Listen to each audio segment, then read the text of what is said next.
G'day guys, and today Shorty and I are going to have a bit of a chat about the game with Geelong in Melbourne at the MCG. Before we get into it though, pretty much what we do each week is do a review of the game with the Cats and also talk about a general AFL topic that's somewhat topical and that interests us and hopefully interests you guys as well, but we'll get stuck into the game anyway. We got home in the end by 66 points in what was a reasonably good performance, at least for the first half. But as it sort of got to the second half, we dropped off a little bit. Only kicked 3 goals in the second half, which has been a bit of an issue. But we thought it was going to be a bit closer than, perhaps what we expected. But good to get the points. And I mean, percentage doesn't really matter now because we're so far away from sort of the other sides that are sort of competing for that top 4 spot.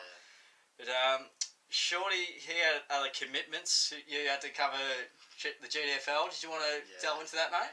Yeah, I just had to cover every Saturday afternoon. I cover the local footy, as you know, Tice. You come along every now and then. But so all the Saturday Arvo games I don't get along to for the Cats. Fortunately, there hasn't been too many. And I don't miss a home game, which is good. So, but that's why I haven't quite seen all the match. Watched a few highlights and that, and I will. It is on tape. We'll endeavour to watch it later on. But my thoughts may be more broad than Tyson's, but I'm sure we'll still be able to cut into this one pretty well. Yeah, no worries. Well, yeah, the main things were we got off to a good start, and that's seemingly what we've been doing well lately. What we were able to do really well, though, was win the clearances. And when we're winning them, I just thought, gee, we're winning clearances. This is amazing. Yeah. It's what we've been... Something we've harped on a lot. Yeah, it's just like Chris Scott or a few of the players have seen the video and just sort of said, yeah, Tizio knows what he's on about. We're able to find space a lot. Melbourne couldn't quite keep up with us, and I thought that would be a bit of a concern with Poole being very defensively minded, and it can really cause some headaches for the opposition. We're able to keep it in our 50 and thereabouts for lengthy periods and repeat entries, which was really handy. We really needed that, and it certainly helps you to score when you're sort of keeping it inside your 50. Yeah, that sort of time in forward half's a big sort of stat that they use these days. Yeah, I think last year against Melbourne, we had either had the least amount of inside 50s or the differential was the highest, or the time in the forward half was the highest ever, or something like that. I'm pretty sure, but it's quite an interesting stat anyway. But we were using the ball really well. That was a main focus. We've been a bit sloppy the last few weeks, but even in the wet conditions, we're able to use the ball really well. And obviously, if you're using it well, you're not going to turn it over as often, and the opposition isn't going to counter as often as well. So it's very important. They tie in very well, and the ability to isolate Tommy Hawkins was a real feature as well. And a few one-on-ones, kicked I think 3 goals in the first half and sort of quietened down a little bit like most of the Cats. Yeah, exactly. They really struggle in the one-on-ones, and I think most key defenders really struggle in the one-on-one with Tommy. Sort of not an area you'd want to be in. But he's a big unit. Oh, for sure, mate, for sure. So, and Motlop, he's sensational. He doesn't get my 3 votes this week, but the amount of times he's in the link of the chain and we get a score from it, it just goes to show how important he is and how important he will be for our September ambitions.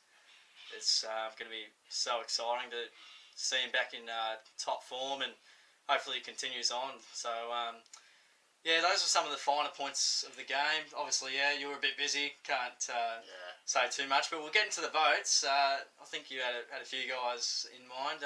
Who did you have, mate? Yeah, obviously didn't see the clash, but I listened to a reasonable amount on the radio and stuff like that. Obviously, just touching on a couple of points, the clearances, contested ball and inside 50s is something big, and we obviously were switched on there. And obviously you said the percentage doesn't matter too much that we fade out in the second half, because we are such a gauge away from the other sides with the percentage. But my votes, I gave 3 to Selwood. He was outstanding, and especially I heard pretty much the whole first quarter on the radio. Racked up about 15 touches and was just influential. I gave the 2 votes to Steve Motlop. Obviously seeing the highlights, fair few of them contain him. The AFL website even had a video of just him. Went for about 3 minutes, so he was finding a lot of it. And just that run and carry that he was getting the ball in the first few weeks and stuff and finding his touch, but he's just starting to break the lines, which we really need him to do and what we love him doing, and that's sort of the difference when we're looking slow and or looking quick. But I gave the one vote. You know, I'll probably give it to Hamish McIntosh, I think. Steve Johnson or McIntosh. Obviously not seeing all of it makes it tough to really give a correct answer, but McIntosh probably played his best game in Geelong colours. I think he had about 20 touches, 7 clearances, kicked some goals as well. So I think that sorts out a bit of the worry between him and Simpson, but I'll touch on that later. But I'd like to think so. Yeah, who'd you give your votes to, mate? Well, Selwood was exceptional. I thought, he just stood from the front, 15 disposals in the first quarter. I didn't quite, I'm not quite sure of his full stats, but it was exceptional for pretty much most of the game, if not all of it. And I think he kicked a few behinds as well. Tried to get on the trouble the score sheet, but didn't quite get there in the end. Pretty sure he ended up with 31 touches. Sure. It would be around there. I didn't quite check the stats, unfortunately.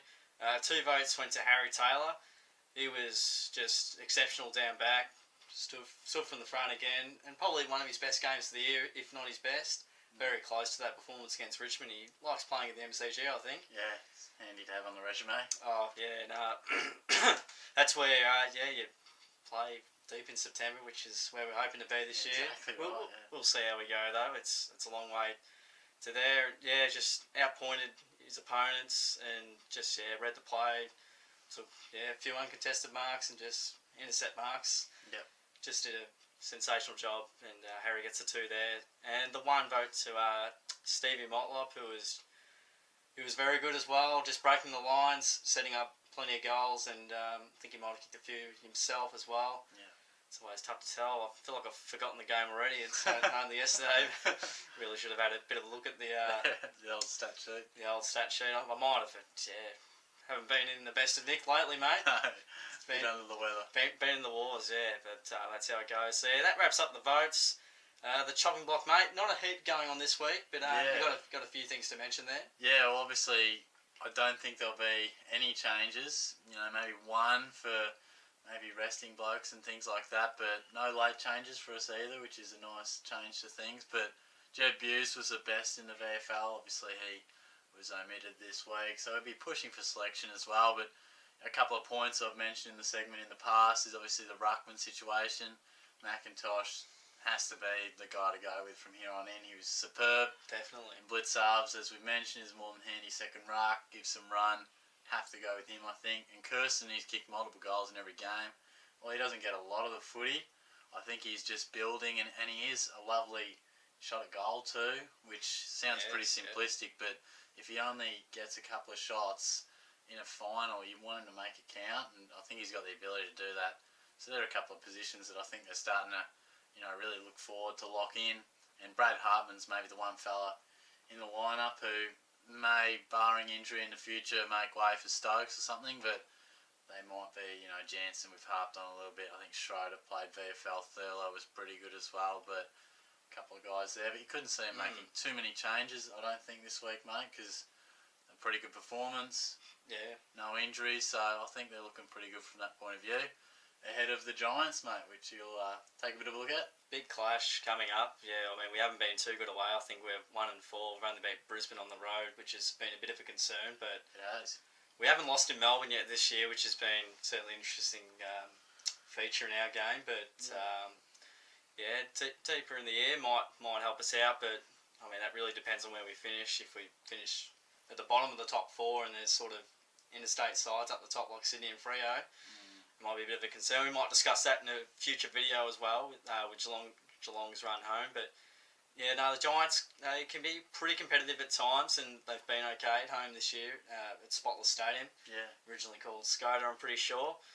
So yeah, they won't lie down to us. We'll really need to be on our game and probably play 100%. I mean, yeah, I did say Melbourne aren't easy beats, but not to be on this occasion for the better. But yeah, I don't see it being a huge margin.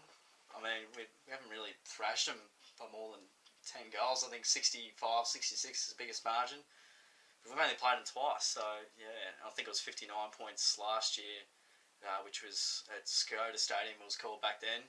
So I expect a pretty competitive performance from the Giants. And as I said, they're not going to be easy to beat. Yeah. But yeah, what are your thoughts on that game, mate? It's a fair call, I think. Like, Melbourne probably had a poorer performance, but I do think if Geelong bring the mindset and the output they did this week, I think we should have a pretty comfortable victory over the Giants. Like, one thing that does worry us from their point of view is their pace. I remember watching them down here one time.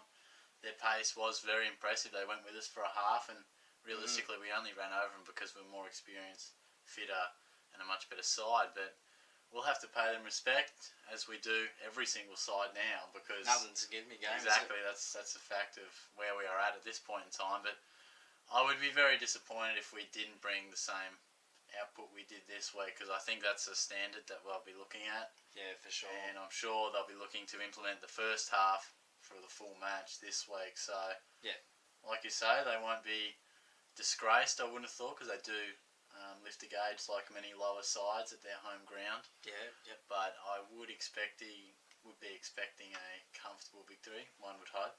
Yeah, well, let's hope so. I think they kept it with us for about 3/4 last year as well at Skoda, which was interesting. It was, I think they were in front by a couple of goals at one stage, deep in the third, and it was just like, what's going on here? Yeah. Sort of, alarm bells are sounding, and hopefully not the same this time around. Oh, we hope not. But there's been a few upsets where you think teams should win, like Collingwood, where they just had to win today, obviously, and they didn't. Port Adelaide as well. Port Adelaide had to keep their top 4 aspirations, and Richmond, a bit of an upset there, but I had a feeling the Tigers would win that one. Yeah. Going by recent times, but yeah, so those are a couple of thoughts from Shorty and myself on the game at the MCG with Geelong and Melbourne. In what was a relatively complete performance by the Cats. They'd be pretty happy with that, and they'll be happy to move on to next week and hopefully get a good win against the Giants. But anything goes, really. Yeah. We'll see how it all pans out, though. Yeah, for sure. So thanks for watching. Check out my mate Darijoe, who does the Geelong goal videos each week. He already has the video up with the goals against Melbourne. Does a sensational job, as I say, each week. go and check him out and subscribe to him. We'll have the link of the game in the description below. Yeah, comment your thoughts on the game, and also subscribe to us as well, and like the video if you've found it pretty entertaining and informational. All those all those awesome things. So yeah, thanks heaps for sticking around, and we'll see you guys all soon.